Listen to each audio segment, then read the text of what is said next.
اسکنر داخل دهانی تو دنیای دیجیتال دندونپزشکی الان که همه روندا داره به سمت دیجیتالی شدن میره، یه محصول شناخته شده است که اگه بگیم نیاز هر کلینیک و مطبی هست، دروغ نگفتیم.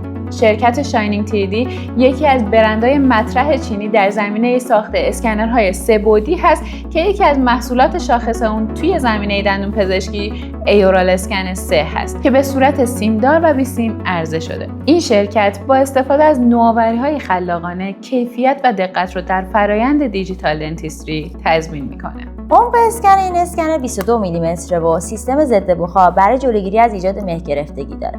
همینطور از الگوریتم‌های پیشرفته و هوش مصنوعی برای ثبت اسکن استفاده میکنه که همه اینا باعث میشن این محصول یه اسکنر همه فن حریف باشه و چه برای کیسایی مثل لامینت و روکش و یا کیسایی مثل ایمپلنت قابل استفاده است.